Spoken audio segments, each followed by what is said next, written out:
चलिए दोस्तों बात करते हैं इस एक और क्वेश्चन के बारे में। इस क्वेश्चन में एग्जामिनर ने कहा if x is equal to √3 plus का √2 then the value of x cube minus का 1 अपॉन में एक्स क्यूब। इसको सिंप्लीफाई कीजिए और बताइए कि इसका राइट आंसर क्या है। तो पहले एक हम छोटा सा एग्जाम्पल ले लेते हैं, उस एग्जाम्पल के थ्रू फिर हम इसको सॉल्व करेंगे। तो देखिए जरा एग्जाम्पल मान लेते हैं, जैसे कि मेरे को यहाँ दे रखा एक्स प्लस का 1 अपॉन में एक्स दे रखा है। एग्जामिनर ने कहा कि ये वैल्यू आपकी 3 है और वो मुझसे पूछता है एक्स का क्यूब प्लस का 1 अपॉन में एक्स का क्यूब, इसकी वैल्यू पूछता है। तो जब भी इस प्रकार का क्वेश्चन आता है, यहाँ पर प्लस है और यहाँ पर भी आपका प्लस है और क्यूब पूछा, तो क्या करना है आपको, इस 3 का आपको क्यूब कर दीजिए। कितना है आपका 27। फिर इस 3 को इस 3 से मल्टीप्लाई, जो यहाँ वैल्यू से मल्टीप्लाई करेंगे, कितना है 9। यहाँ प्लस था तो निशान लगाएंगे माइनस का और इस 9 को माइनस कर देंगे तो ये मेरे पास में वैल्यू आ जाएगी आपकी 18। और अगर यहाँ पर माइनस होता और यहाँ पर माइनस होता तो मैं यहाँ पे लगाता प्लस, ये जुड़ जाती वैल्यू। एक बार इसको डिटेल से चेक कर लेते हैं एक्चुअली में क्या किया है, ये समझ लेते हैं। अगर मैं इन दोनों का क्यूब कर दूं, सिंपल सी बात है, इनका क्यूब कर दूं तो मेरे पास में ए का क्यूब यानी एक्स का क्यूब हो जाएगा, प्लस में बी का क्यूब यानी 1 अपॉन में एक्स का क्यूब हो जाएगा, प्लस में 3, ए क्या मेरे पास में एक्स, बी कितना है मेरे पास में 1 अपॉन में एक्स, और ये हो जाएगा एक्स प्लस का 1 अपॉन में एक्स, और इसकल टू हो जाएगा मेरे पास में ये आपका 27। ये मेरे पास में इसकी वैल्यू हो जाएगी।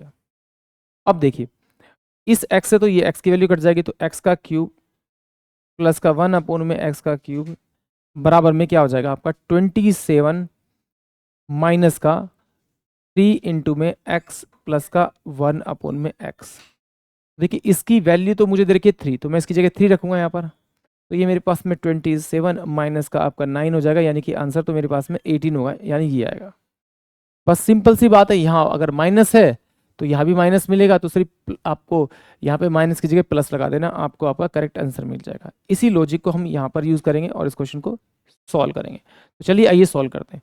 यहाँ मुझे चाहिए एक्स की क्यूब माइनस का 1 अपॉन में एक्स क्यूब, यानी कि ये तो मेरे पास में एक्स की वैल्यू। अब मुझे चाहिए 1 अपॉन में एक्स की वैल्यू चाहिए, तो इसे मैं 1 अपॉन में एक्स करूँगा तो ये मेरे पास में कितना हो जाएगा 1 अपॉन में अंडर रूट का 3 प्लस का अंडर रूट में 2। इसको रैशनलाइज करेंगे तो अंडर रूट में आपका 3 माइनस का अंडर रूट में 2 अपॉन में अंडर रूट 3 माइनस का अंडर रूट में 2।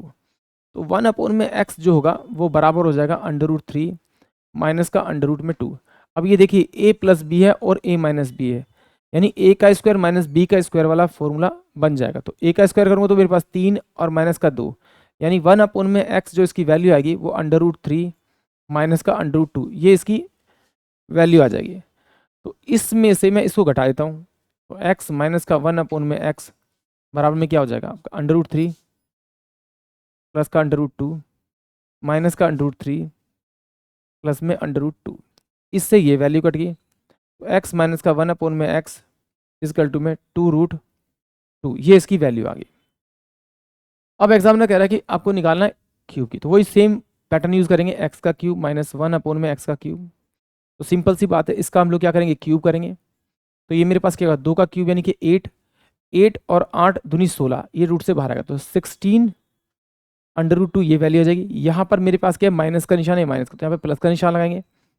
अब इसको मल्टीप्लाई करेंगे किससे आपका 3 से, तो 3 दूनी 6, 6 अंडर रूट में आपका 2 आ जाएगा, यानी कि इन दोनों को ऐड करेंगे तो 22√2 इसकी वैल्यू आएगी। यानी कि ऑप्शन जो मेरे पास में सी होगा वो इस क्वेश्चन के लिए करेक्ट होगा। आई होप आप सभी को क्वेश्चन समझ में आया होगा।